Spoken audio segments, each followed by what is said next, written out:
Here on the Black Star Network, I'm your host for Raji Muhammad. Thank you so much for tuning in and being a part of the conversation.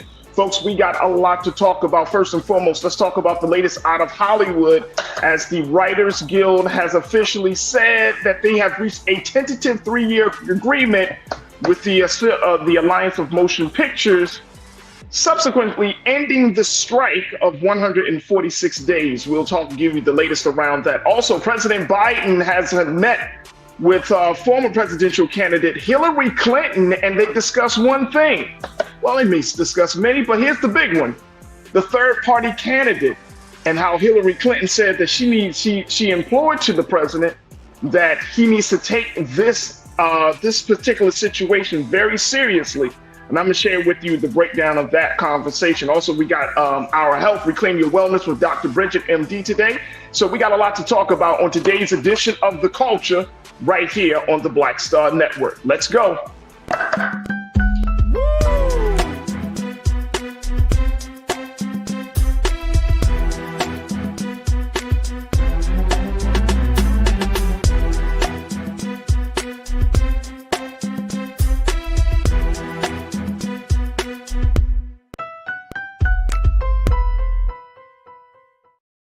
All right, folks, happy Monday. Welcome to The Culture here on the Black Star Network. I'm your host for Raji Muhammad. Thank you so much for tuning in and being a part of the conversation. Wow, oh, wow. I hope y'all enjoyed y'all weekend. I hope you had a good weekend. I got some rest this weekend. I really did get some rest. So I'm really excited that we have a live show for you, that we're back in the seat, that we're going to have these conversations. And of course, no conversation is complete without you. So make sure you do your due diligence. Log on to our social media, log on to our website. First, let's talk about our home website at blackstarnetwork.com, blackstarnetwork.com. And you can see us streaming live each and every day. We always are posting some content, but during the week, you can make sure you can tune into some of our dynamic shows like this one, The Culture, of course, Roland Martin Unfiltered, and the many other dope shows we got here on the network. So make sure you do your due justice. Download the app for free, follow us on social media, and continue to support us financially to make this movement a great success. Now, we're also streaming live on Amazon News, on your Fire TV, on Plex TV, and you can find us there on both spaces 24 hours a day, 7 days a week, so you don't want to miss a word of the conversations we have. And you also can find us on social media, on Facebook, and we're on YouTube. And it's on our YouTube page where you could join us to be a Culture Crew member for the day under Roland Martin's YouTube page. Just jump on the page, jump in the chat, and boom, there it is, folks. You got a lot of folks that are checking in. So big shout out to my online Culture Crew, as always, checking in all across the country. Pastor Damon Blissett, good afternoon, dear King.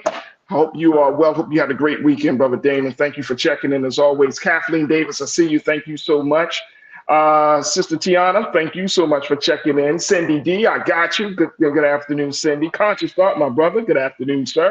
I know you're going to have a lot to say, Conscious Thought. Monkey Confessions. How about that, Monkey Confessions? Good afternoon, brother. Thank you so much for checking in. Miss Pauline, thank you for checking in as well. And big brother Willie Frazier. Good afternoon, brother Willie. Good to see you once again. All right, folks, let's jump right into the conversation. First and foremost, some of you may be excited that some of your favorite shows, may be back into production, as the WGA, the Writers Guild of America, has officially said that they have agreed to a tentative deal with the Alliance of Motion Picture and Television Producers. They reached the finish line yesterday after 5 consecutive days of negotiation. Here's the latest from Variety, folks. Take a look at this. This is when they have reached the negotiation for the WGA and the Alliance reached the finish line Sunday after 5 consecutive days of negotiations. Day 4 on Saturday mostly involved lawyers for the Guild and AMPTP hashing out the fine print of language around complicated and groundbreaking additions to the WGA's minimum basic agreement. The nitty-gritty details of language around the use of generative AI and content production was one of the last items that the sides worked on before closing the pact.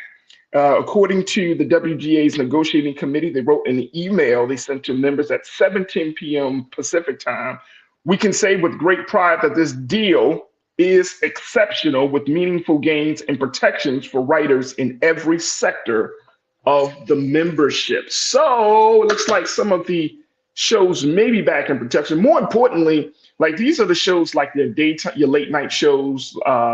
There might be some of the daytime shows as well. Those are the writers because a lot of those hosts, they can write their own jokes, but it's a lot of work. So those writers will be coming back to that. Now, the big question that everyone is asking is, what about the actors? What about the SAG-AFTRA situation that have the contract? Well, people are feeling a little bit more optimistic that if a deal can be set with the WGA, that something can be done with the actors. We will have to see. We don't know how things are going to move forward, but the actors and the Writers Guild, some of their goals are very, very similar. So some folks are saying, yep, it may be happening within the next couple of days, but this is a big, big start after a 146-day strike. The last time they strike, it was about 100 days. So this is a little bit longer than the previous strike, but this is a much more, as the WGA said, this is a much more meaningful gain. They feel like this is a big win for the writers and the industry. So we will keep our eyes on the SAG-AFTRA strike. But more importantly, we know that a lot of Black writers, and we've talked about this before, a lot of Black writers are in those rooms, are in those spaces trying to create some level of equity, trying to make sure that our content gets out here. This is why this type of situation is very important, because a lot of the discussions that we have culturally are about representation, are about imagery, are about storytelling. These are the things that these are the spaces where it matters. Now, it's fine to have a person, you have a Black actress or a Black actor who at least is leading the show, who might be hosting the show, who might be the lead of a movie, but it's really behind the scenes. That's the part that is I think the core of the matter. It's behind the scenes. How are our stories being told, right? And I remember I've been having conversations with a lot of writers around in the city and whatnot, and especially Black ones. And they're always saying that a lot of our favorite shows, y'all remember, a lot of our favorite shows, whether it's your classic shows, where you're talking about shows where they'll past 20, 25, 30, 40 years, some of us still look at the shows like the Jeffersons and these were written by white writers. And so there has to be a change. And we talked about this, but there has to be a change. So we're talking about not just that representation in front of the camera. You got to have those writers behind the camera. You got to make sure those stories are being told in a way that is going to fit with where we are culturally, a way that's going to uplift who we are, that's going to empower us, especially for the next generation that is watching these shows. And so I know that it's important for me as a parent and as a dad that I'm making sure I'm exposing my children to shows that show them in a good light. Little girls, little Black girls doing fantastic things, little Black boys doing fantastic things. They have to be shown in a great light. So writers are especially important for this dynamic. So I'm excited to see that this tentative deal has been reached. Again, it's a 3-year deal. More details are going to be emerging over the next couple of days as they hash out the final language. But I'm glad to see that there's some movement on this, because I was missing some of my shows now. I was missing them, but it's a beautiful thing to see this happening. And so I appreciate this happening, and we will definitely look forward to how the actors are going to respond. Folks, we got to take a quick pause. When we come forward, let's talk a little bit about President Biden, how he had a meeting with former presidential candidate, former Secretary of State, Miss Hillary Clinton. And there were some very real concerns about a third-party candidate coming in to, as they said about the meeting, siphoning votes from President Biden, which may tip the scale for former President Donald Trump. Let's talk a little bit about this, talk about this worry, and where does this put us politically as Black America? Where does this put our interests? Folks, we're just getting started here on The Culture, so stick around for that conversation up next here on The Culture on the Black Star Network.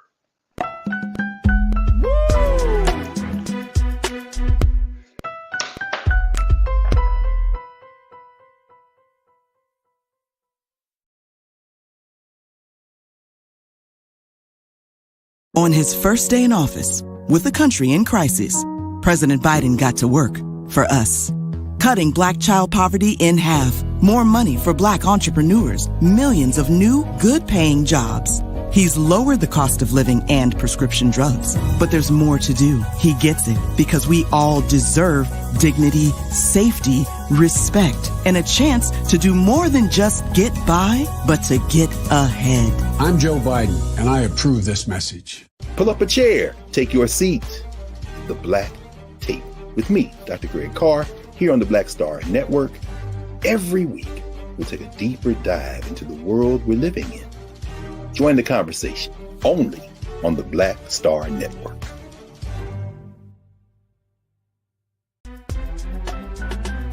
I'm Faraji Muhammad, live from LA.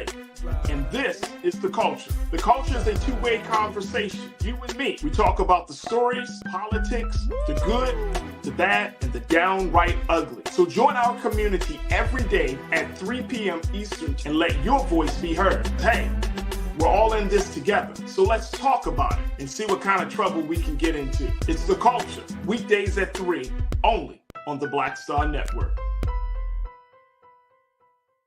When you talk about blackness and what happens in Black culture, we're about covering these things that matter to us, speaking to our issues and concerns. This is a genuine people-powered movement. A lot of stuff that we're not getting, you get it, and you spread the word. We wish to plead our own cause. Too long have others spoken for us. We cannot tell our own story if we can't pay for it. This is about covering us. Invest in Black-owned media. Your dollars matter. We don't have to keep asking them to cover our stuff. So please support us in what we do, folks. We want to hit 2,000 people, $50 this month, raise $100,000. We're behind 100,000, so we want to hit that. Y'all money makes this possible. Checks and money orders go to P.O. Box 57196, Washington, D.C. 20037-0196. The Cash App is $RM Unfiltered. PayPal is R Martin Unfiltered. Venmo is RM Unfiltered. Zelle is Roland at RolandSMartin.com.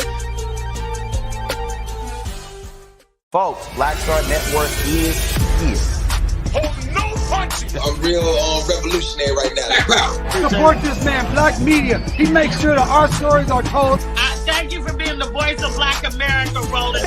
I love y'all. All momentum we have now, we have to keep this going. The video looks phenomenal. See, this difference between Black Star Network and Black-owned media and something like CNN. You can't be Black-owned media and be scared. It's time to be smart.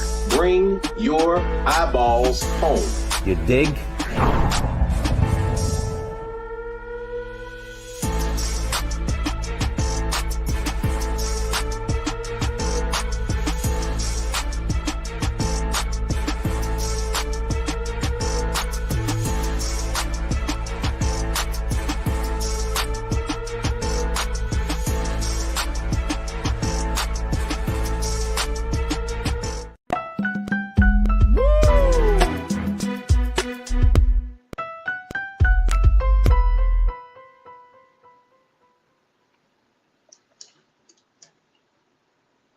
All right, folks, welcome back to The Culture here on the Black Star Network. I'm your host, Faraji Muhammad. Thank you so much for tuning in and being a part of the conversation. Folks, let's have our big culture convo for this afternoon. Let's talk about one of the big worries of President Biden as the situation is moving on. And look, I've been thinking about this. I've been doing a lot of reading over the weekend and just doing some reflection.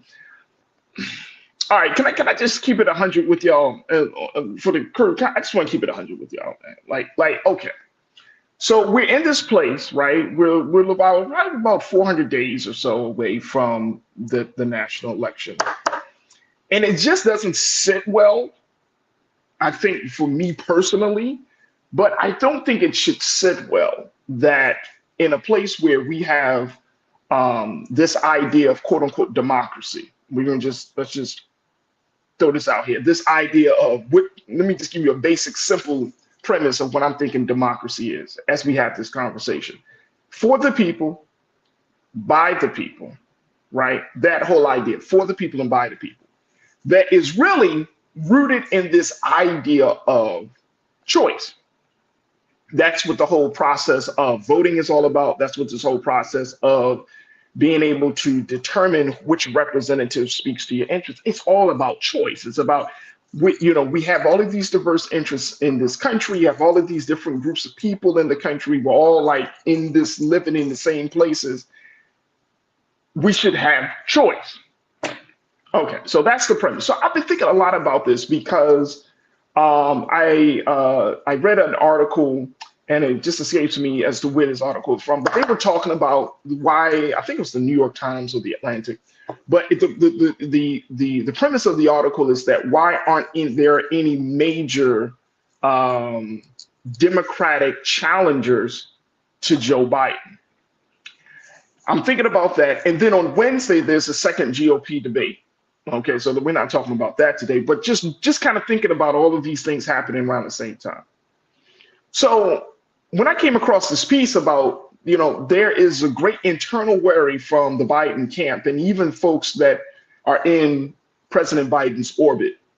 Former Secretary of State and presidential candidate Hillary Clinton. He met with Hillary Clinton, a couple of days ago, and they had a conversation, and she really expressed to him, told him to seriously think about how his campaign is going to handle any third party candidate. Because why? She thought, when you look at her presidential run, that was part of this process, like the Bernie Sanders situation with her and Bernie Sanders, or just the idea of that another candidate can come into the picture and essentially peel off not a lot of votes. You don't need a lot of votes to tip the scale in this case, right? But you could just peel off some votes. And this is the concern that President Biden and his camp and folks around him are feeling internally. But going back to my political science thinking, I'm like, if we're already told that that these are the two candidates, right? As crazy as it sounds, like a little bit over a year away from the election, and we're not really given a choice. And this doesn't sit well with me.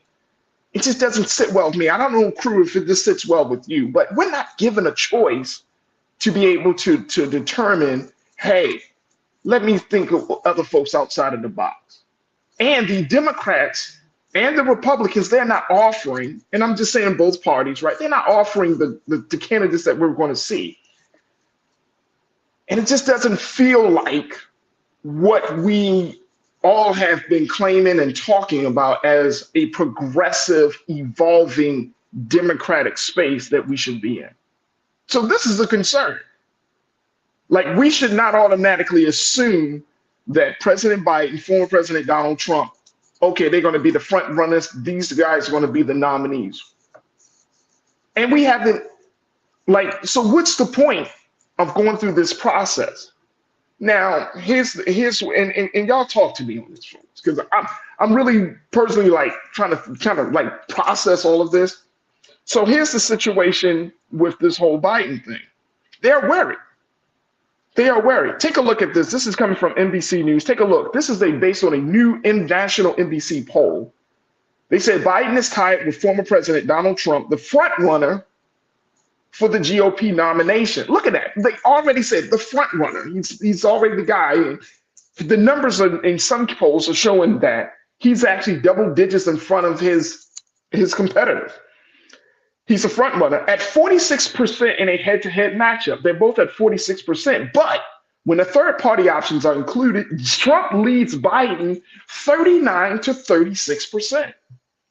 Whether it's the academic Cornel West, a yet-to-be-named standard-bearer for the group No Labels, that's the group of Republicans and Democrats, or nominees of the more established Green and Libertarian parties, the third-party hopefuls have become the chief internal worry in Biden's world, according to more than a half dozen people who are in regular contact with the White House.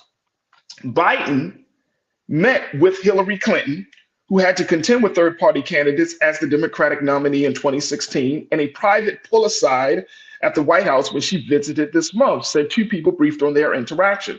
Clinton pressed Biden to take the third-party threat seriously and come up with a way to compensate for it, one of the sources said.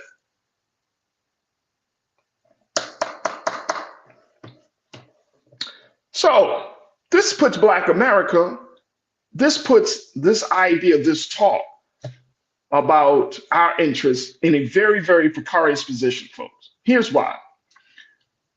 We know that traditionally, historically, and I'm saying this over the past 50 years at least, Black folks have voted more Democrat than Republican. We already know that, right? But then now you're putting this out, and this is not the fault of NBC News, not at all. But you're and I'm saying as the Democratic Party, it's this concern, but you're worried about a third party candidate when they should be looking at, well, what are your third party, what are the policies that could potentially force some party members to look at a third candidate? Y'all with me on this? If the policies of the Democratic Party speaks to the interest of Black America, speaks to the interest of progressive America, whoever makes up progressive America, if the parties of the Democratic Party, if the policies of the party speaks to those issues, you wouldn't have those issues. You wouldn't be like worried. But you're worried that somebody else can come into the mix. And if you're worried about somebody else is coming into the mix, then maybe something is not happening in your situation where you start to really, really see that there needs to be a change. If Cornel West appeals to Black people in this country, he appeals to white liberals in his country, what is he saying? What is he proposing that has gotten the attention of those particular voters at this time that you might be losing? See, and I'm saying this to the Democratic Party. Like, what are we saying? And let me just get your thoughts on this, group members, because I'm seeing this, and other people are seeing this, and obviously the president, his people are seeing this. But for us, where does that put us? Where does that put our interest? So does that mean that it's and y'all tell me if I'm thinking about this wrong? It feels like, oh, we're kind of getting pushed into a wall, back into a corner rather, because it's like, oh, you don't want Trump, but nobody else has a better chance to quote unquote beat Trump like Biden does. And then at the end of the day, it's like, do we really get what we want out of the situation? All right, let me go to you a couple of questions, a couple of thoughts that y'all have to say.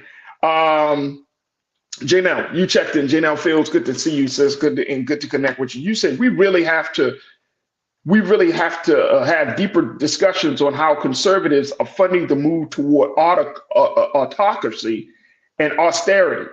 Project 2025 is being marketed to the GOP and the no labels possible Joe Manchin. Okay.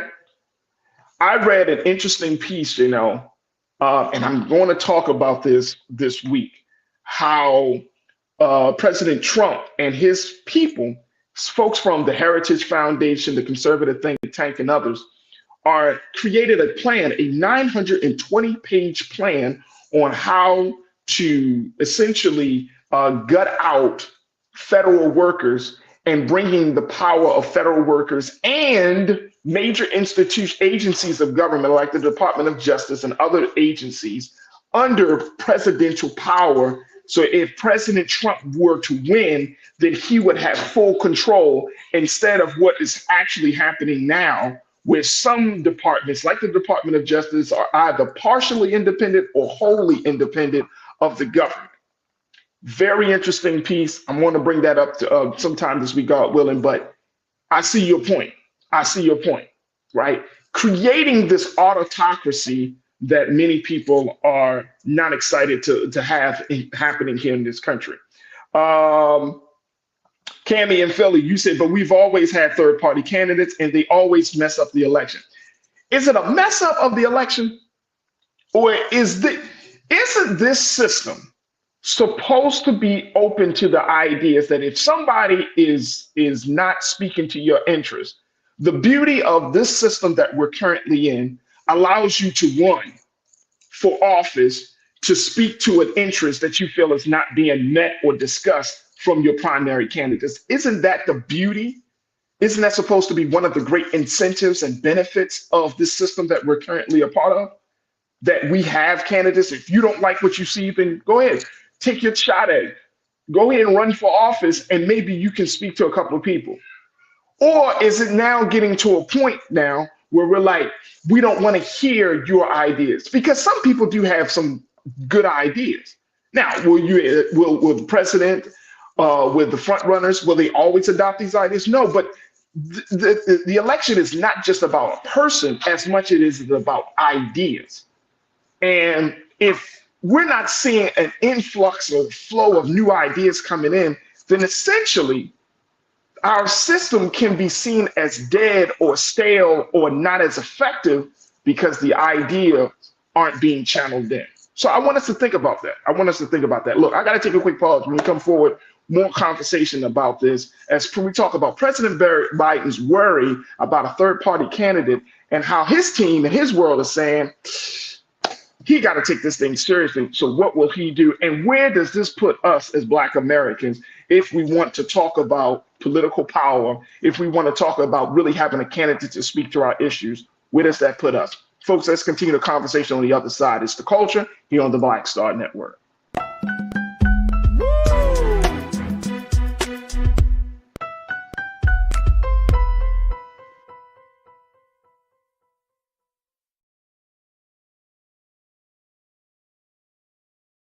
President Biden has delivered for Black America. More funding for Black entrepreneurs. Millions of new good-paying jobs. He's lowering the cost of medications and the cost of living. Joe Biden is delivering for us, and that's the facts. Pull up a chair, take your seat. The Black Tape with me, Dr. Greg Carr, here on the Black Star Network.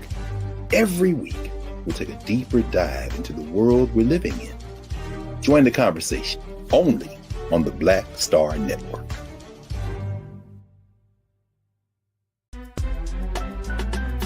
I'm Faraji Muhammad, live from LA.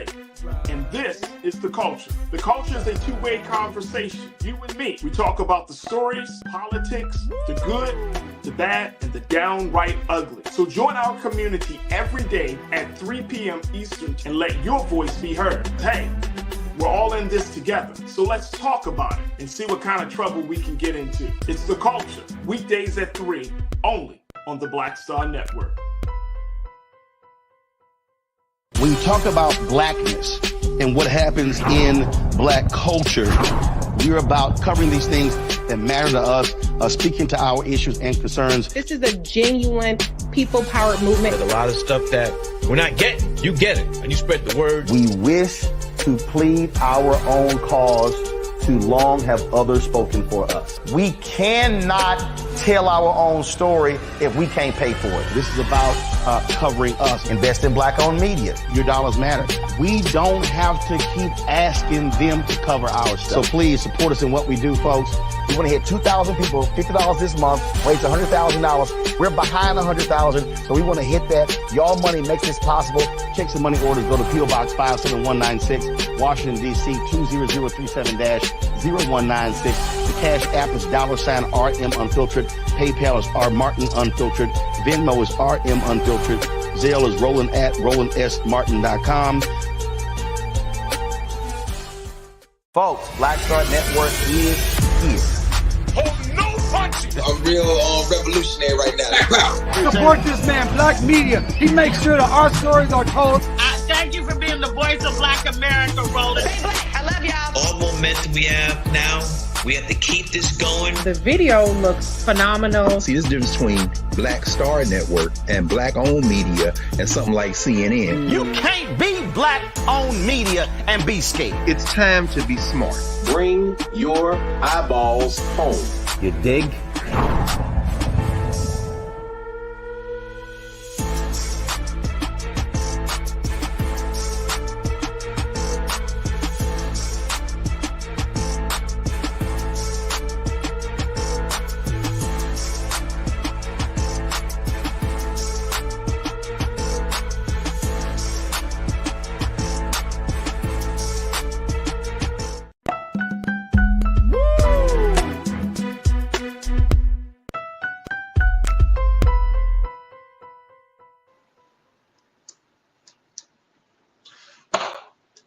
All right, folks, welcome back to The Culture here on the Black Star Network. I'm your host, Faraji Muhammad. We've been talking about President Biden's internal worry of a third-party candidate possibly disrupting the president's movements and his momentum to make sure he secures a second term. And the third-party candidate, traditionally, historically, based upon the research, generally disrupts the Democratic incumbent more so than the Republicans, or than the Republican candidate, right? So if you, in this case, a third-party candidate would leave the Democratic Party to start to support a third-party candidate. Now, one big major third-party candidate is Dr. Cornel West. I brought this up before. And I think a lot of us were in agreement that you should have certain voices, at least on the stage, if there is going to be a Democratic debate. The second debate for the Republicans is on Wednesday. I'm waiting for this first debate for the Democratic candidates, but there aren't any candidates right now. There aren't any candidates. We talked, Gavin Newsom said he's supporting Biden, so he's not running for president. Governor Gretchen Whitmer from Michigan. Some other folks may be running for office, right? You have all of these governors, you got these senators, but nobody's really stepping forward. Nobody wants to. And this bothers me, folks. It feels like we don't have any choice. And so, Davey, I think that your comment that you said, Davey Floater, it resonates, bro. It resonates. And you said, Faraji, let me make sure I'm saying this correct, Davey, because when I saw your comment, I was just like, damn.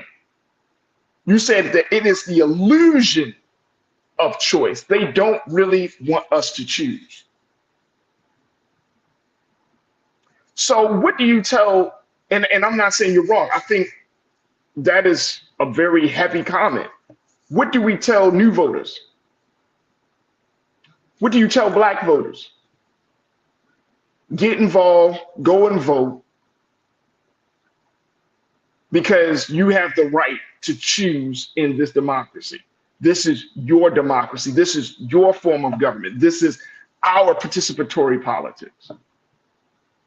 But there aren't any choices outside of the choices that has already been determined over a year before the national election. Where's the choice?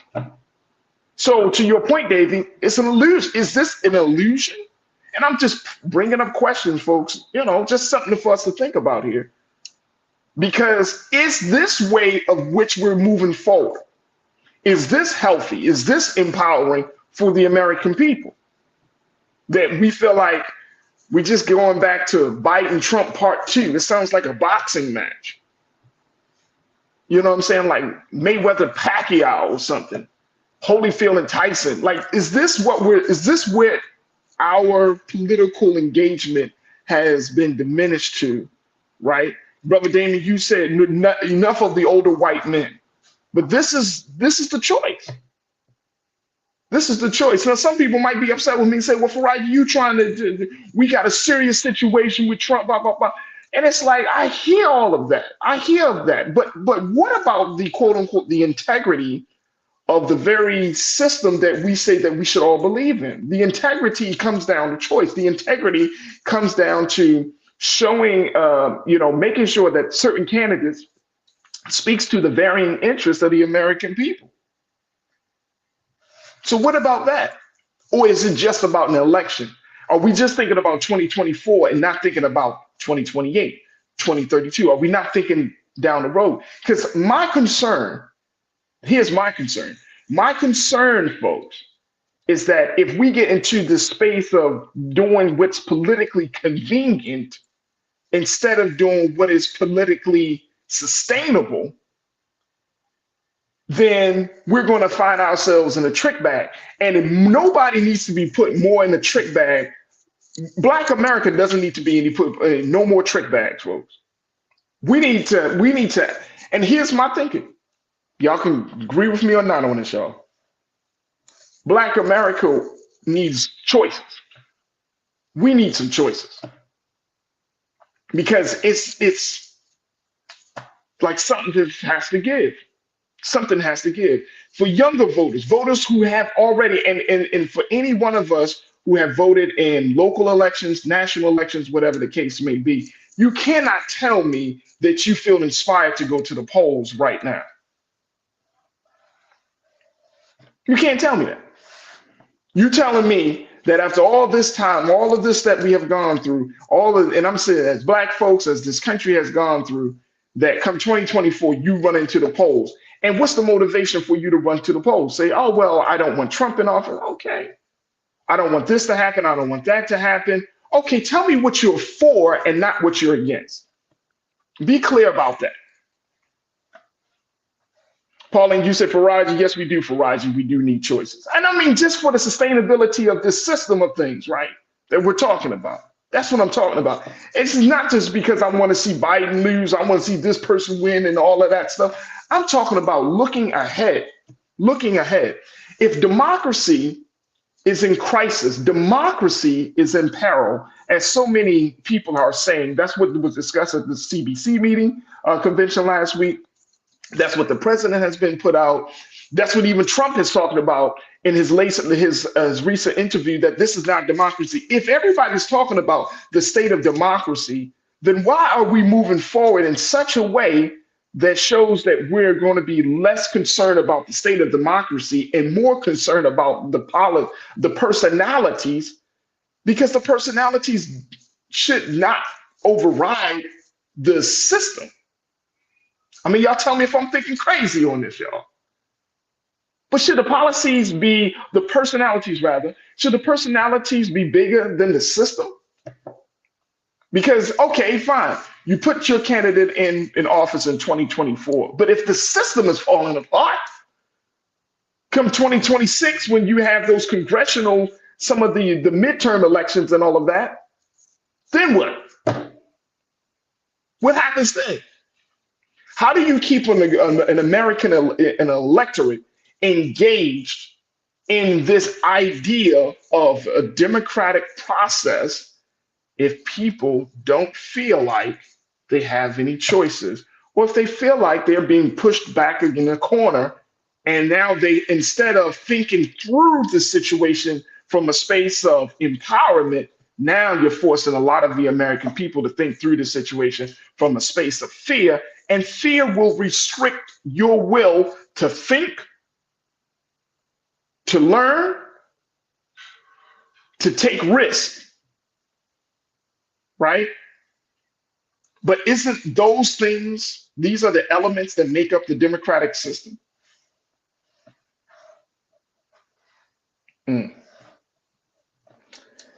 Corinna, you checked in, my sister. You said exercise your choice by voting in the damn primary elections. Facts, I agree. Exercise. You vote in the primaries. You vote in the local elections. But I'm talking about the national elections on this piece, folks. Don't stop voting locally. You probably get more choices locally in statewide elections than you will on this national election. I'm pretty sure of that. So vote in those elections. But for this national election, I think we should have some conversation. For Shalinda, you said, Faraji, looking at what the Republicans have said they will do when they get into power motivates the hell out of me. I hear you. I hear you. Cindy, you said, I don't know if I'm inspired, but I will vote because too many Black people fought for this right, and Republicans are trying way too hard to take our vote away. More of us need to go vote. We have to. Not saying that we shouldn't, Cindy. Not saying that we shouldn't. All I'm saying is our people fought and died for not just for us to cast a ballot, but they always believed that our ballot would lead to political power. That's what our people fought and died for. And the political power based on the confines and boundaries of this system. That's what I think our people fought for. It's not just about, oh, let me just pull the lever. Let me just cast a ballot for a person. No, it's talking about political power. And when we're looking at 2023, we're making some gains, but look at the demand compared to the gain, to the level of gains that we're making. Do we have political power? And even if you have a gentleman like a Dr. Cornel West, or whoever the case may be, that may speak to our interests, some of us will even go and say, hey, well, he has no chance of winning, so therefore I'm going to go with the person that provides a different agenda, a different vision. It's a crazy place for us to be in. And I'm not saying I got the answers, folks, but it's just crazy for us to be in this space. And I don't know about you. I just hate feeling like I have no choices. I have feeling like, oh, I'm arrested in this one way of doing things. Because what's the point of talking about getting out to vote? If you give some people some excitement, Biden Trump part 2, will that excite the people? Guess what? According to the polls, no, they don't. Democrats and Republicans aren't excited right now. Tiana, you said I vote on policies, not personality. This ain't no beauty contest. Well, you might be one of the few, Tiana, because people vote on both. They like personality. And if something happened with Trump, right? Say over the next couple of months, if he gets locked up, whatever, anything could happen, right? And we're locked in. Come on now, talk to me now. Come on. Let me get one more, then we got to take another pause. I'm just trying to think this thing through, folks. I want y'all to process this thing as I'm processing it, and let's try to figure this out. Of course, this is an ongoing conversation, but I do think that it is interesting that the conversation, again, we've been talking about this, and a couple of other places have been talking about this. Now we know that the White House is definitely talking about this. And where does that put a candidate like a Dr. Cornel West? So if Dr. Cornel West is considered to be a threat as Black America, will we let our brother be in that position? Because he's doing what we say we believe he should do, or any one of us should do. People always told me when I was, in Baltimore, everybody always said, Farad, you should run for office. But if my run for office, if I had decided to run for office, and then my run for office were to upset the incumbent, then I become a target, I become a problem, I become a threat. Now, the interest of the love that I'm thinking that I'm exhibiting by running for office to speak on behalf of my people and the people who have been marginalized and those, now I become some other person. Now I'm a problem. Because why? Oh, well, the system doesn't allow new ideas and new people and this and that. And so you really need to get out of the way. So if they tell our brother he needs to sit down, should we be okay with that? I'm just using him as an example because I know a lot of us, you might have your thing about Dr. Cornel West. I don't know. But I think we can all agree that this brother's brilliant, that he brings things to the table. He brings some great questions, some great ideas to the table. But if we're supposed to the Democratic Party, and I'm just throwing this out there, but if he's seen as a threat because he could possibly siphon some votes off, how do we respond to that? See what I'm saying? See the slippery slope that this thing can go is no longer becoming a man who believes in something and he's using his God-given talent and ability to run for office because that's what this system will allow. Now you become a problem. It becomes a problem. So I want us to think about this. I got to take a quick pause, but I want us to think about this because there's so much into this and we still got time.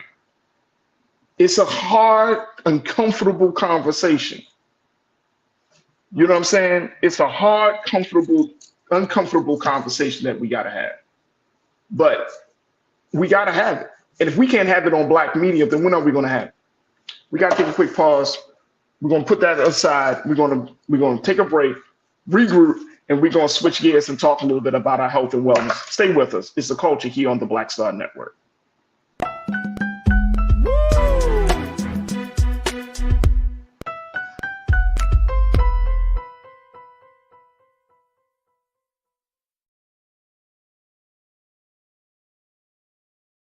On his first day in office, with the country in crisis, President Biden got to work for us.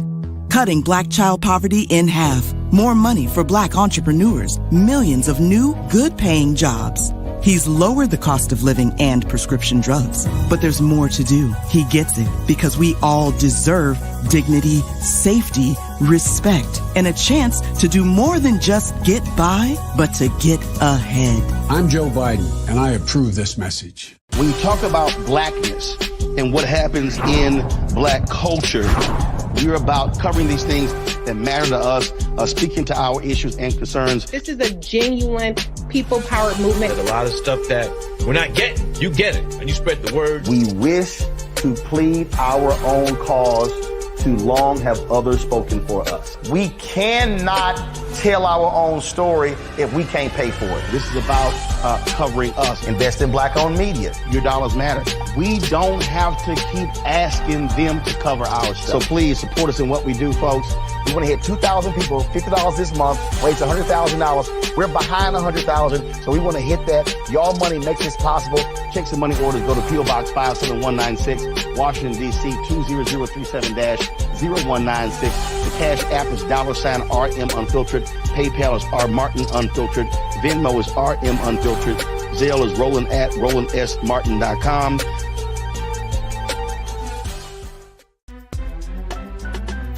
I'm Faraji Muhammad, live from LA. And this is The Culture. The Culture is a two-way conversation. You and me. We talk about the stories, politics, the good, the bad, and the downright ugly. So join our community every day at 3 p.m. Eastern and let your voice be heard. Hey, we're all in this together. So let's talk about it and see what kind of trouble we can get into. It's The Culture. Weekdays at 3, only on the Black Star Network. Folks, Black Star Network is here. Oh, no punches! I'm real revolutionary right now. Support this man, Black Media. He makes sure that our stories are told. Thank you for being the voice of Black America, Roland. Stay black. I love y'all. All momentum we have now, we have to keep this going. The video looks phenomenal. See, this difference between Black Star Network and Black-owned media and something like CNN. You can't be Black-owned media and be scared. It's time to be smart. Bring your eyeballs home. You dig?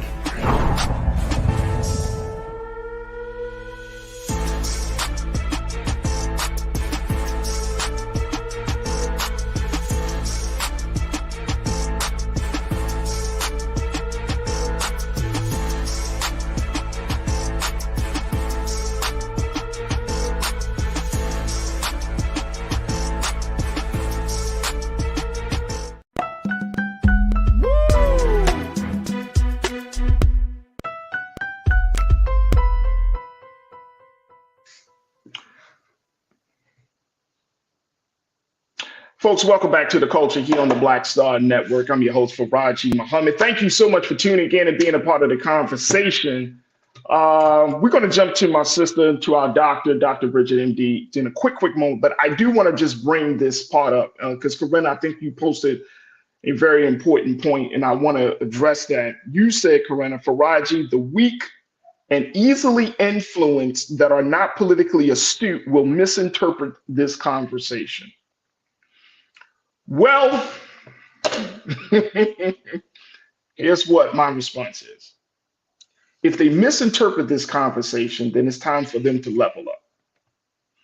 Because democracy is in peril. It's happening. We can't play games with this moment.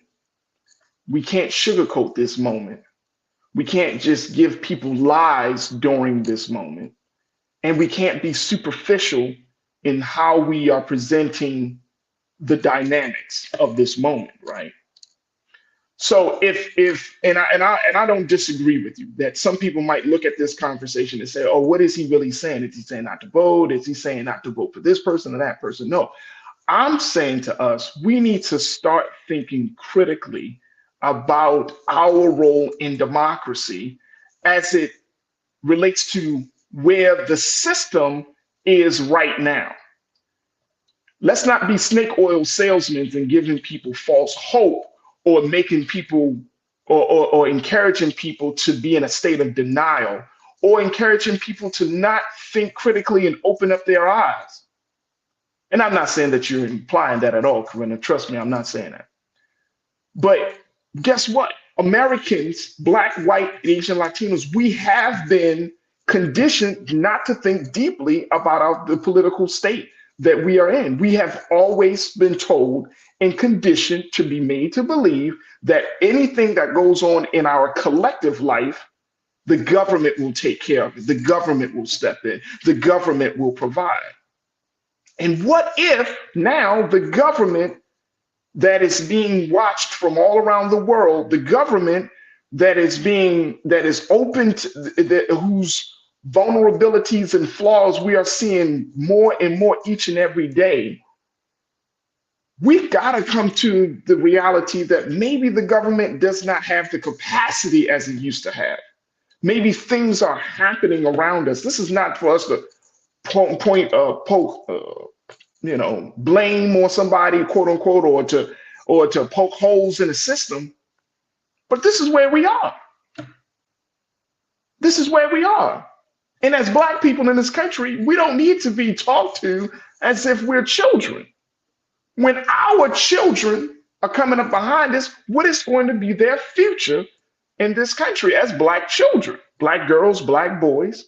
What's the future of the marginalized? What's the future of those who feel like they don't have a say? What's the future of this system of things? So if a person comes into this conversation and he misinterprets and say, oh my gosh, I don't know, then guess what?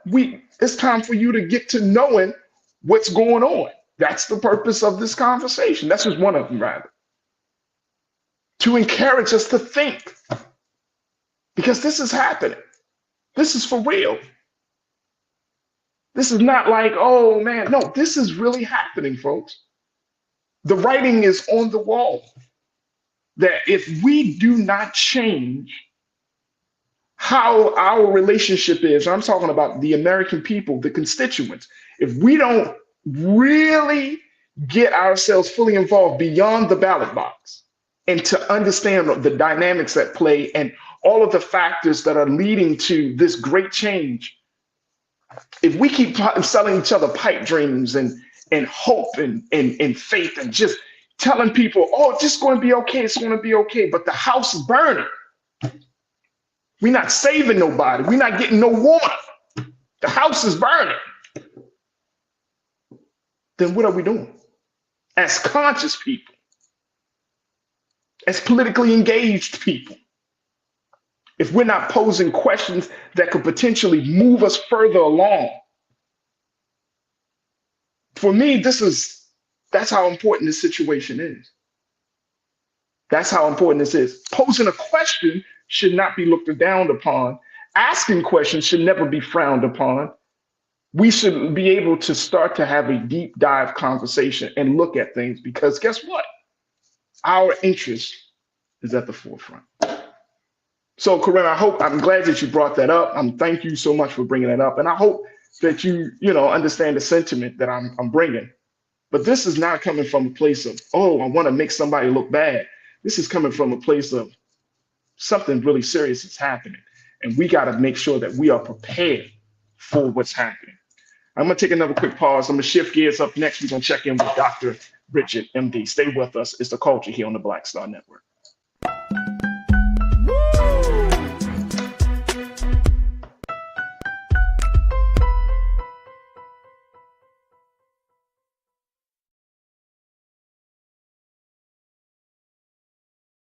President Biden has delivered for Black America. More funding for Black entrepreneurs. Millions of new good-paying jobs. He's lowering the cost of medications and the cost of living. Joe Biden is delivering for us, and that's the facts.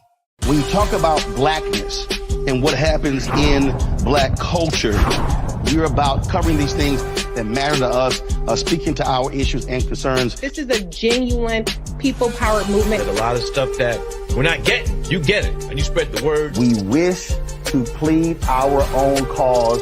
Too long have others spoken for us. We cannot tell our own story if we can't pay for it. This is about covering us. Invest in black-owned media. Your dollars matter. We don't have to keep asking them to cover our stuff. So please support us in what we do, folks. We want to hit 2,000 people, $50 this month, raise $100,000. We're behind 100,000, so we want to hit that. Y'all money makes this possible. Check some money orders. Go to P.O. Box 57196, Washington, D.C. 20037-0196. The Cash App is $RM Unfiltered. PayPal is R Martin Unfiltered. Venmo is RM Unfiltered.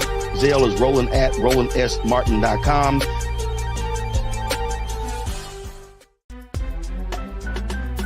I'm Faraji Muhammad, live from LA. And this is The Culture. The Culture is a two-way conversation. You and me. We talk about the stories, politics, the good, the bad, and the downright ugly. So join our community every day at 3 p.m. Eastern and let your voice be heard. Hey, we're all in this together. So let's talk about it and see what kind of trouble we can get into. It's The Culture. Weekdays at 3, only on the Black Star Network. Folks, Black Star Network is here. Oh, no punches! I'm real revolutionary right now. Support this man, Black Media. He makes sure that our stories are told.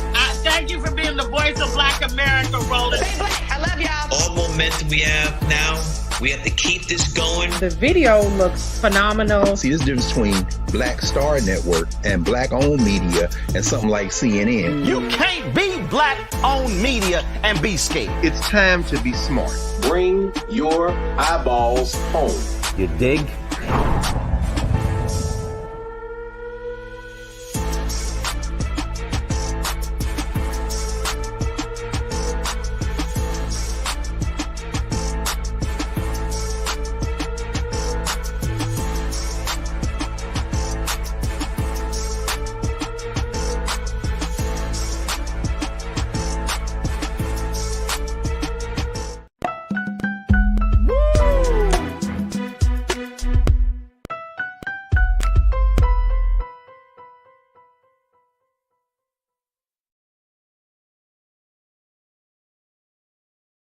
Let's now switch gears. To have our conversation with our doctor, Dr. Bridget, MD, for this week's Reclaim Your Wellness with Dr. Bridget.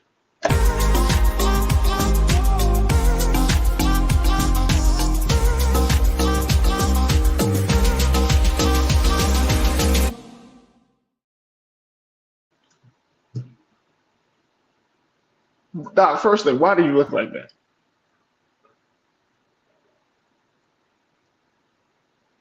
I can't hear you. Can you hear me? Yeah. I mean, look, life is crazy, but I always make time for you. That's all I have. Appreciate that. That's all I've got. My apologies, Doc. My apologies. I always make time for you. So I know. This time it's a different setting. I got you, and I trust it, and I truly appreciate that. And again, our apologies for getting to you later than expected. Oh, that's fine. Yeah. No, and I think what you're talking about is what people don't talk about, and so that's why you do what you do, because it's important for people to wake up and have those conversations. And we always want to try to make nice, and sometimes we can't. That's a good point. That's an excellent point. And it's something that, just very quickly, I believe in. So, you know what I'm saying? Like, this is like the work that you do in the health and wellness space is what you believe in. You don't come on this space to just ramble off at the mouth. This is the stuff you research. This is stuff you believe in. So this is stuff that we believe in. So there it is. All right, let's talk a little bit about health and wellness, because you wanted to talk to us about something that you said have been talked about in a lot of the natural food spaces. You've been going to like different expos and you've been having a number of conversations about natural foods and products and everything. But you came across something called adaptogens. Yeah, adaptogens. And I figured it was worth talking about. I spent this past week at the Natural Products Expo in Philadelphia, and at the same time was Black Cannabis Week, across town. So I was kind of going back and forth between the two conferences this week. And I was looking for what were the trends in health and wellness and what were people talking about. And I also came across, an article talking about what would be the big trending aspects for 2023 and to see what came true and what didn't. And adaptogens was definitely out there. But I wanted to talk about it because I feel like it's a word that's being thrown around. A lot of us don't know what that means. We don't know if it's for us or if it's something that we should even, consider. So I figured it'd be a good place to talk about this word, what it means. And to be honest, if you have stress, you need to seek this out. And I don't know anyone that would say they don't. But if you have stress, you need to know what an adaptogen is. And it's a natural plant substance that helps your body adapt to stress. Adaptogens to adapt to stress. And it brings you back to more normal and helps with your bodily processes. And so we're talking about herbs or roots, other plant substances, and it has to be non-toxic. It has to be able to affect your body at normal doses, support your all over body as far as coping with stress, and bring you back to a more stable place. And so this is something that we need to find in either our food or take supplements, because who doesn't have, a certain amount of stress that they're trying to battle, and you want to keep your immune system and your body healthy. So are we saying that adaptogens are good? Yes. So adaptogens are good. This is what you're looking to add to your diet. Okay. Or adding a supplement. And so basically what happens is that whenever you have a physical or mental stressor, your body goes into the alarm phase, right? Where we've heard, the fight or flight, your blood pressure goes up, you're stressed, your body is trying to fight off this incredible stressor that you're experiencing. Then you go into this resistance when your body starts to repair itself. Your blood pressure comes back to normal. You just slowly try to get into a more normal state. And then finally you go into exhaustion. Exhaustion is where disease states start. This is where heart disease starts and diabetes starts. Adaptogens keeps you more in the resistant phase where your body is repairing itself in recovery, and delays you going into the exhaustive phase where disease starts. So anyone that deals with any mental or physical stress really needs to look at these foods, at these supplements, and add it into their diet so that they're not creating more disease, but actually working more with repair and recovering your body. And what are the sources? Like, where do folks are asking? Tiana said, okay, doc, where can I get adaptogens? Okay, so let's talk about. And Corinna said, give me that substance. She just put it, well, give me that. Yeah, hand it over, right? Hand it over. So some of the things just naturally that you can come across, a lot of people have heard of ashwagandha that helps with anxiety and depression and works directly, with your brain to help reduce and a great response to stress. Ginseng is an excellent way to combat fatigue in your body as well, and reduces inflammatory markers within your body.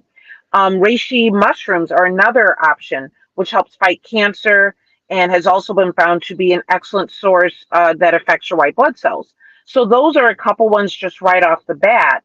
Now, I would say many people, when we're looking at this, people look at CBD, right? Helps with your anxiety and depression, works within your entire body. It acts like an adaptogen. The reason it's not considered one is because CBD is a molecule and not the actual plant itself. But a full spectrum extract from hemp or cannabis is considered an adaptogen as well. So these are just a few examples of ways that you can find these things, adding it into your body and into your diet. Other than turmeric is another one. I'm just thinking of ones that people might come across that really help with being an anti-inflammatory and antioxidant. And so a lot of times people are trying to find that multivitamin that does everything, but I'm also suggesting beyond your multivitamin that might help with, let's say, electrolytes or, other vitamins that might be depleted if our diets are not as balanced as they should be, I highly recommend getting some sort of adaptogen supplement or actually adding it into your diet yourself. And also I saw that adaptogens can be in dark chocolate as well. So I'm sure, dark chocolate and food that can help to boost you. Yes. And I think this is probably a very challenging thing because I think we all have different dietary needs and at this point in 2023, from everything from gluten-free to lactose to vegan to vegetarian. Absolutely. So how do you hear me? Yeah, I can hear you. Can you hear us? Can you hear me? Looks like we got some technical. Look, let's do this. Let's take a quick pause. When we come forward, let's reconnect with Dr. Bridget MD. Folks, we want you to join us in the conversation as we're talking about adaptogens and how they can help our bodies. And more importantly, what are some of the key ingredients that you need to look for in your healthy food? So we'll continue the conversations on the other side as we reconnect with Dr. Bridget Cole-Williams right here for this week's Reclaim Your Wellness here on The Culture on the Black Star Network.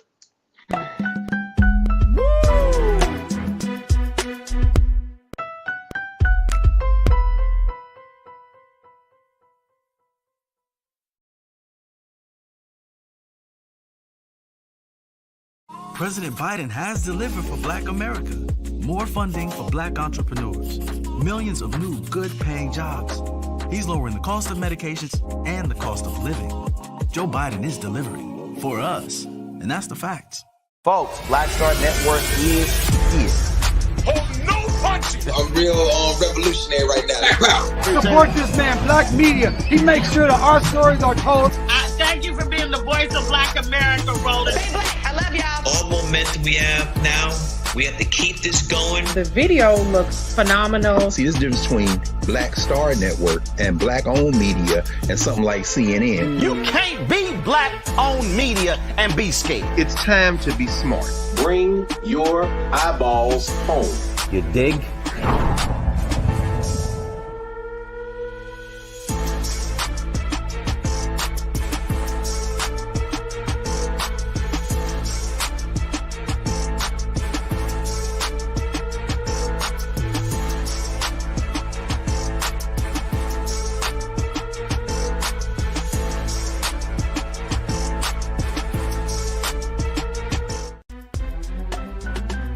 I'm Faraji Muhammad, live from LA. And this is The Culture. The Culture is a two-way conversation. You and me. We talk about the stories, politics, the good, the bad, and the downright ugly. So join our community every day at 3 p.m. Eastern and let your voice be heard. Hey, we're all in this together. So let's talk about it and see what kind of trouble we can get into. It's The Culture, weekdays at 3, only on the Black Star Network. When you talk about blackness and what happens in Black culture, we're about covering these things that matter to us, speaking to our issues and concerns. This is a genuine people-powered movement. There's a lot of stuff that we're not getting. You get it, and you spread the word. We wish to plead our own cause. Too long have others spoken for us. We cannot tell our own story if we can't pay for it. This is about covering us. Invest in Black-owned media. Your dollars matter. We don't have to keep asking them to cover our stuff. So please support us in what we do, folks. We want to hit 2,000 people, $50 this month, raise $100,000. We're behind 100,000, so we want to hit that. Y'all money makes this possible. Check some money orders. Go to P.O. Box 57196, Washington, D.C. 20037-0196. The Cash App is $RM Unfiltered. PayPal is R Martin Unfiltered. Venmo is RM Unfiltered. Zelle is Roland at RolandSMartin.com.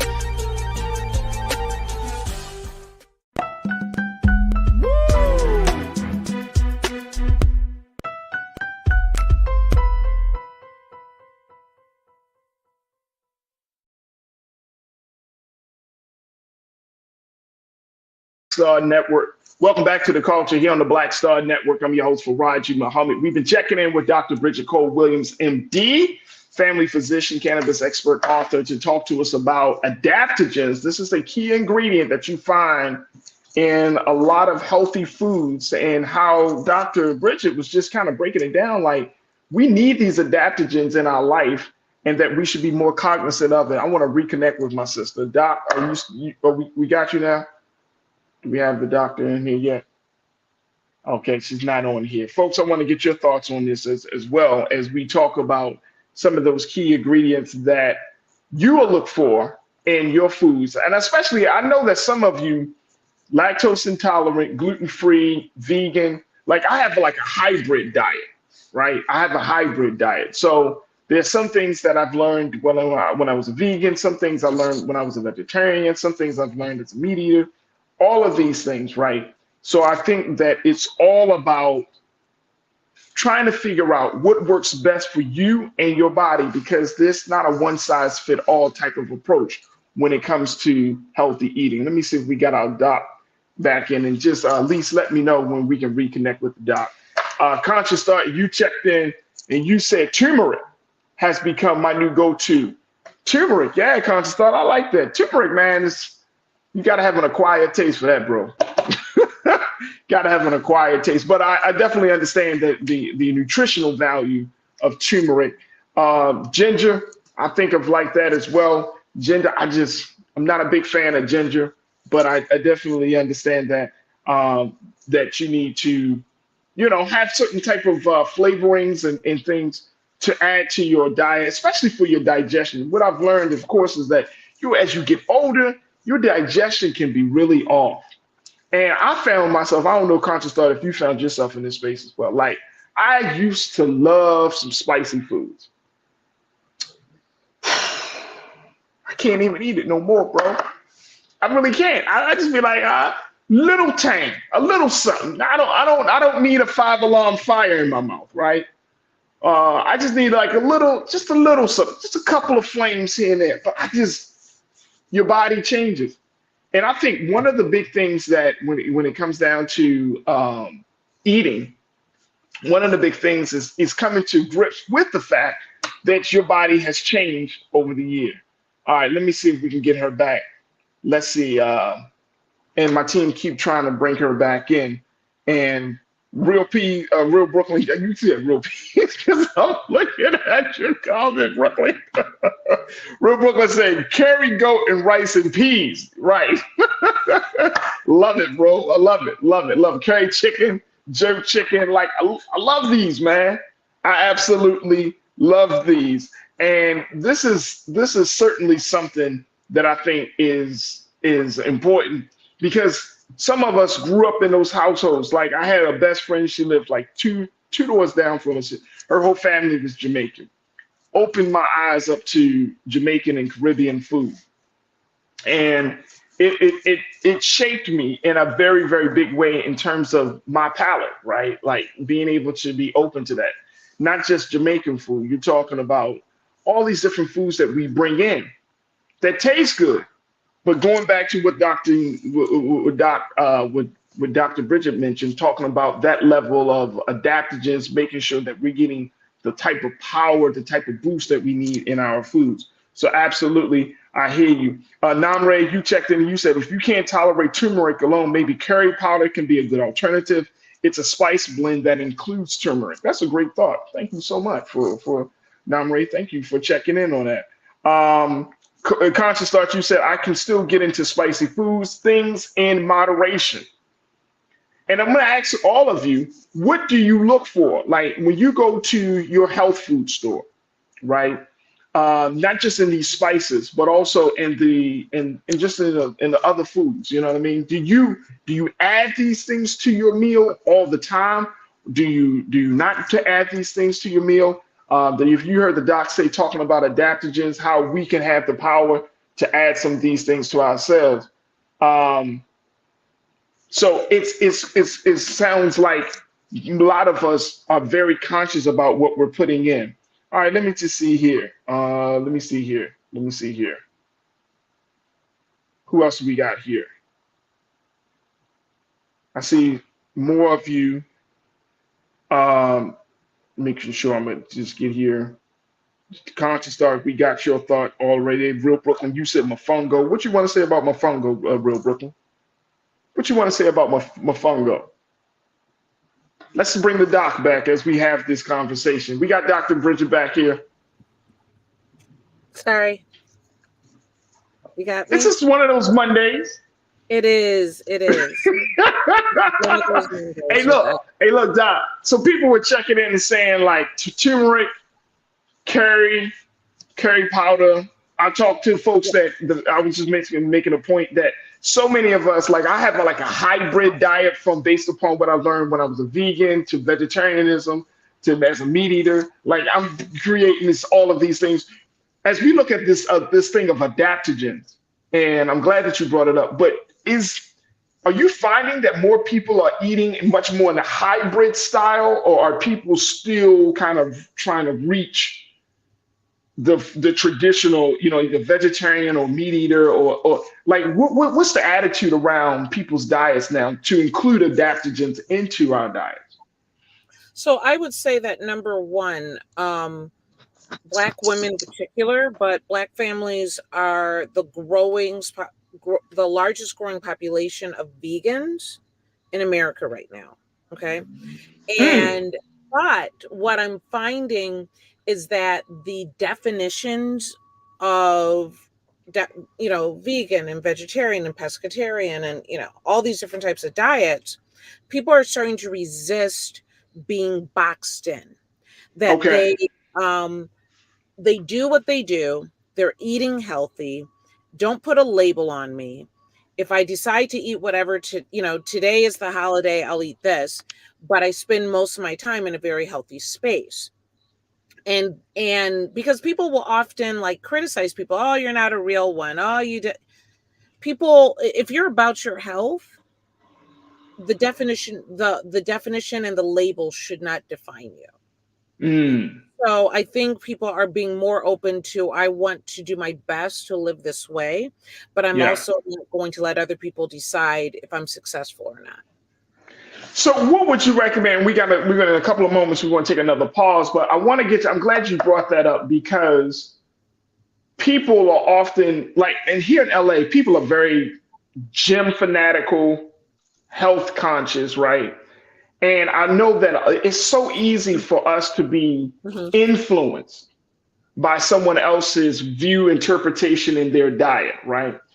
As a family physician, what do you recommend? What do you tell your patients in terms of how to choose a diet that fits them? Because I've grown into a space where I'm like, you know what? Your body is different from mine. I think I'm gonna have a better understanding of what I need and what I don't need. You know what I'm saying? Instead of allowing the peer pressure of, oh, you say you're this type of eater. I don't see it. You know what I'm saying? So what do you recommend? So first of all, I would say, what do you enjoy?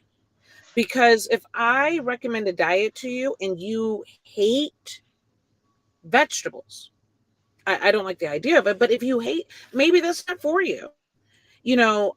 Overall, if you're just talking about in general, what's the healthiest diet? We always say Mediterranean is your best option, right? But and what's that for those who don't know that? So based out of a Mediterranean diet, there's a little bit more of a balance on the vegetable side. The oils that they use are more of the olive oil. It ends up being more heart healthy.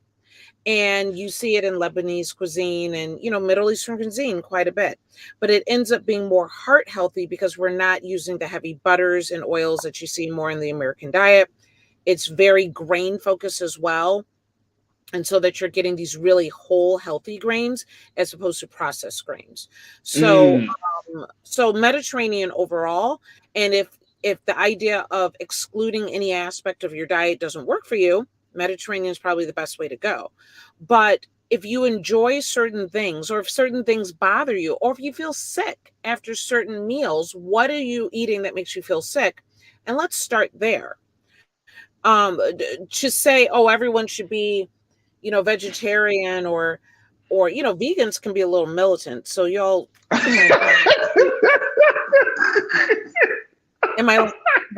true. It's true. Just back off a little bit. We'll all get there in our own time. Vegans can be a little. Hey, but right. Hey, but let me ask you a question though, very quickly, because I gotta take a pause. But veganism, and look, I was a vegan for like 2 years. And I came to the conclusion, I could be wrong, veganism is not for everybody. It's not for everybody. No. In both ways, whether it's for the person or whether it's for the body of the person. Veganism is not for everybody. But I think that it tends to be one of the beliefs that, like, oh, my way of eating, my diet is better for everybody. Right. And that's evangelical, isn't it? Whoo. Yeah. Okay. All right, let's take a pause. You took it there. Let's take a quick pause, folks. To stay with us, more conversation with Dr. Bridget Cole Williams on the other side. It's The Culture here on the Black Star Network.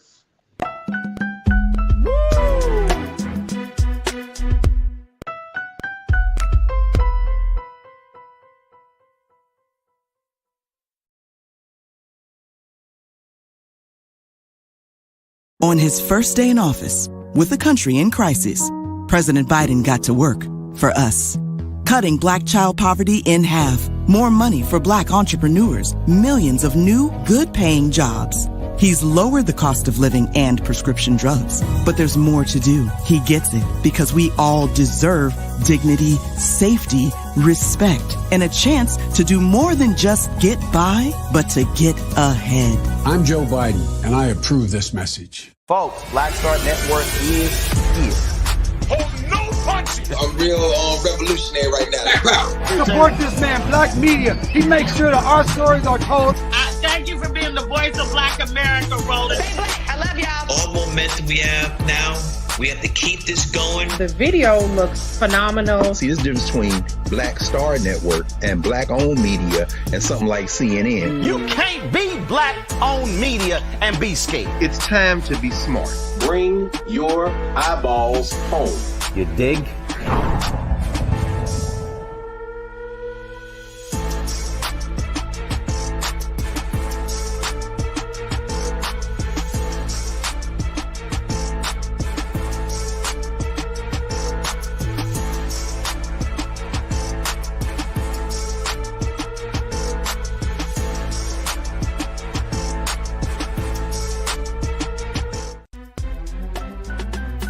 I'm Faraji Muhammad, live from LA.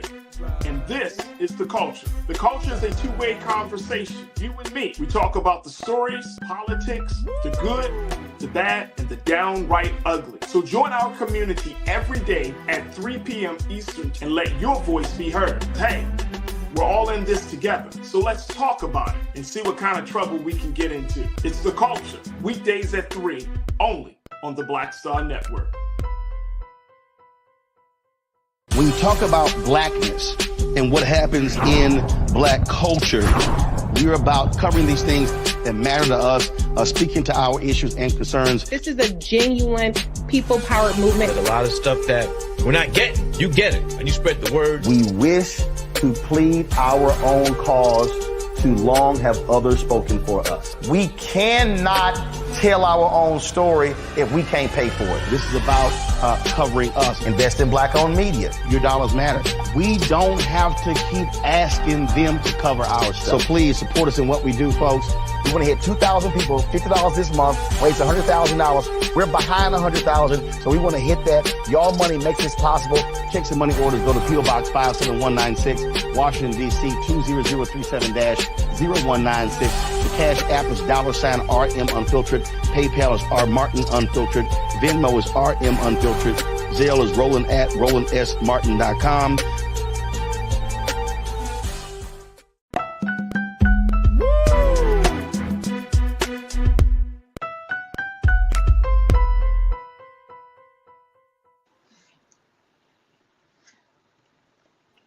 All right, folks, welcome back to the show. We've been checking in with Dr. Bridget Cole Williams for this week's Reclaim Your Wellness, talking about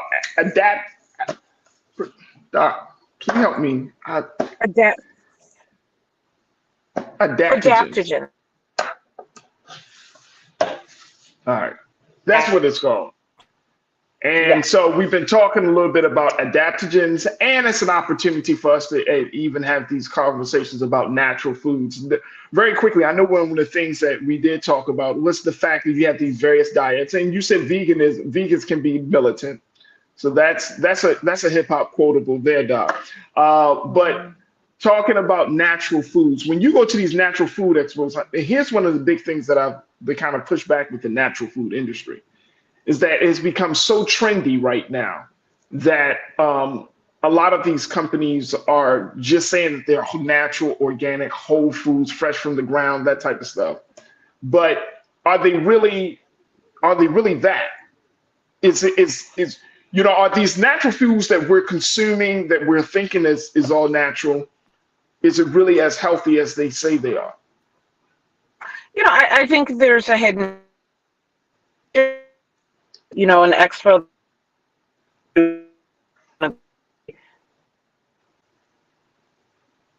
Looks like we having some more connections issues with Doc. Doc, let me do this. Let's take a couple of quick questions or some comments from our online culture crew. Namre, you checked in and said some vegans can be a bit strong in their approach to being vegan, to the point of not touching, wearing clothes made from animal skins, or handling any other animal byproduct. Absolutely. Absolutely. I've seen that. I've seen there's a movement around that, Namri, that I definitely see. I wasn't that type of vegan. And I know, Lana, you said that you've been, you were a vegan for some time as well. I wasn't that type of vegan. That just wasn't where my headspace was about it. But I have definitely seen that. And, it's to each his own. To each his own, but great point. Tiana, you said I had a coworker who was vegan. She got on my damn nerves. Wow. Wow. No, this is not about hating on vegans, folks. It's just not about hating. And I don't want the hate mail that goes along with that either. I dabble on the vegan side of life myself. But I don't know. I've just had some strong vegan personalities come at me, and I'm just trying to understand it. I'm sure that I get this out. That if you do choose to use an adaptogen supplement, if you're looking, how can I get this in, and find a better way of handling the stress and decrease disease in my body, which is what we're talking about. I want to go to a Black-owned company, Peak and Valley, which is peakandvalley.co, Black-owned company that creates an adaptogen blend owned by Nadine Joseph. And she makes a Peak and Valley adaptogen blends designed to lift your mood, help you focus, and nourish your skin. She has a number of different options. It is organic, it is vegan, and ethically sourced. So we want to support obviously other Black-owned companies, and Peak and Valley is something that, and it's at CVS, right? So that is something that I support, and I'm gonna go and grab that. Like I said, everything that I share with you all, I'm on the same journey with you. So I love the idea of this. I have more stress than I would like, and I don't want the disease that can happen by stressing your body. So I'm definitely on board with this one. So with adaptogens, as we kind of wrap up this part of the conversation, Doc. So with adaptogens, it's we can get them from food sources, but can you get it separately? And I don't want to ask a stupid question. Separately, meaning like in nutritional supplements, or yeah. Okay, so yes, so I mean, you could individually, you can add turmeric, or have the dark chocolate, or buy mushrooms by themselves, but you can also buy ashwagandha as a supplement by itself, or what have you. So I try to find what's the easiest way of doing it, particularly when you're dealing with people that are on the run and are trying to have the healthiest diet. Sometimes day to day, you don't get all of these things in. So, that's where the supplement industry comes from. Get it into your diet when you're not able to make those foods yourselves. Absolutely. I will definitely add a list of foods onto my Instagram, and I will also add this Pecan Valley. I'm interested in it. I'm going to try it, and we can follow up and see what we think. I mean, that'd be awesome. And you're saying this is a all black supplement company that's putting this out there. Pecan Valley is available at CVS. Take a look at this, folks. And no one paid me. Just doing the right and no thing. one pays you. I get it. I appreciate. I mean, thank you for that transparency, Doc. I love it. I think that it's important that we look at it, because I do take vitamins. I do take some supplements. You know what I mean? But I'm always kind of looking and making sure that your body, because I think you said it on this show, it's like some time ago, because you've been on here for a minute now. Just for a minute. But you said that after a while, like if you take the same supplements, like your body may not get the same response that it got. You advise taking a little break and then kind of starting back up again. Is that still your recommendation? Well, the fact of the matter is, for the most part, your body takes in what it needs, and what it doesn't need, you're either peeing it out, or in some cases, if you're doing a high dose, you're storing it in fat. And so you want to make sure that you're getting some of this, I would like to think, from a healthy diet. The supplements, the vitamins, what have you, should be filling in the gap. And so if you're taking tons of vitamin C and you're also getting that vitamin C in your diet, you're just peeing it out all the time. So you do just sometimes maybe change up your regimen, like not necessarily stop entirely, but change to a different brand or a different combination maybe, to see if I'm taking this type of vitamin this time, let's use this for a while and fill in those gaps and then come back to it at a later time.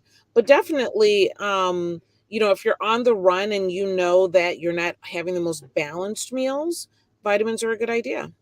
And these supplements. Absolutely.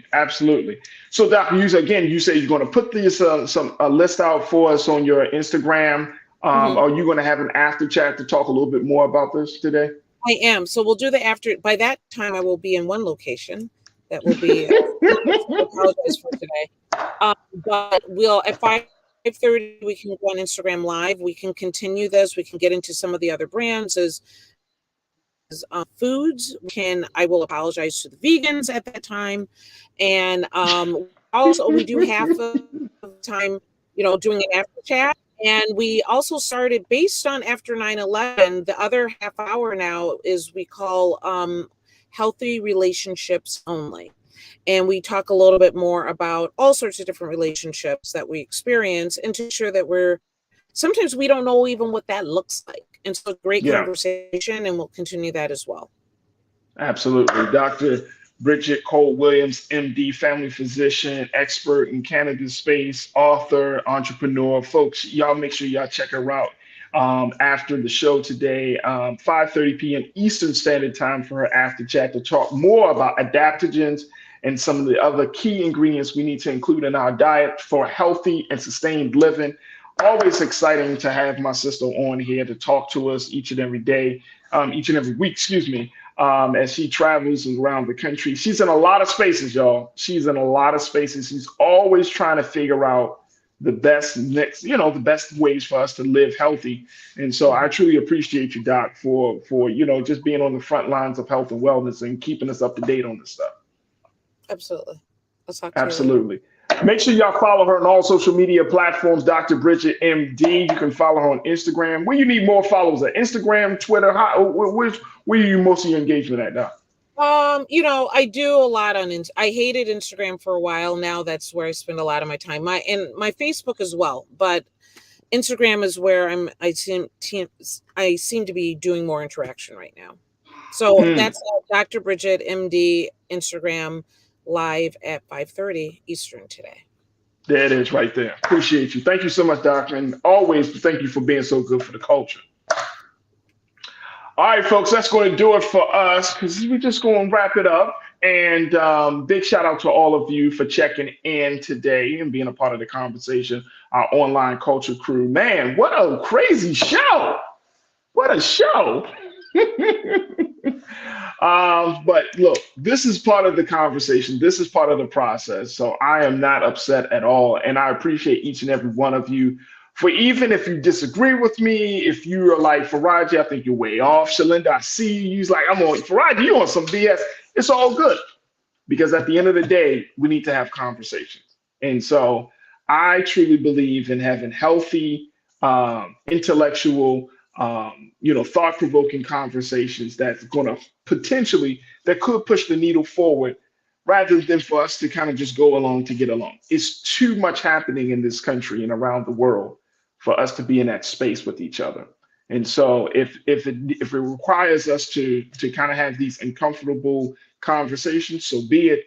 But more importantly, I want us to keep the channels of communication open and clear so we can learn and we can build and come to some sort of solution, some sort of resolution, some sort of reconciliation on all of these varying thoughts and interests that we have, and we can get on one page. But it's going to take some uncomfortable, some hard conversations to have, but I'm willing to have it as long as you're willing to have it with me as well. So I appreciate and I'm open to all forms of opinions. Let's just be respectful of one another, but we can at least talk to one another, because that's where we are in the culture right now.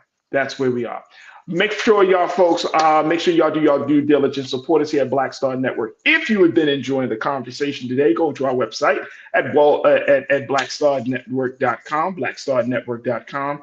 Also, make sure that you download the app for free. Follow us on social media. Your financial support is everything that we need to make this movement continue to happen. So again, your support is needed. We are streaming on Amazon News, on Fire TV, on Plex TV. You can find us in both of those spaces 24 hours a day, 7 days a week. So make sure that you tell your friends and family about it. We also stream it on YouTube. We have a lot of great content. We always are streaming some up-to-date content. So make sure y'all go to our YouTube page, go to our blackstarnetwork.com page, and then also follow me on your social media at The Real Faraji on Instagram. I'm also on Twitter at Faraji. I'm on Facebook at Faraji Muhammad. I would love to connect with you as we move forward. All right, folks, that's going to do it for me. Thank you to my dynamic team, Joel, Shannon, Maddie, Chris, Lise, and my man King Keenan. As always, never be afraid to challenge what's wrong. Stand for what's right while being yourself in the process. God willing, we will talk tomorrow for another exciting edition of The Culture, right here, only here, exclusively here on the Black Star Network. Have a great afternoon and evening. Talk to you soon. Peace.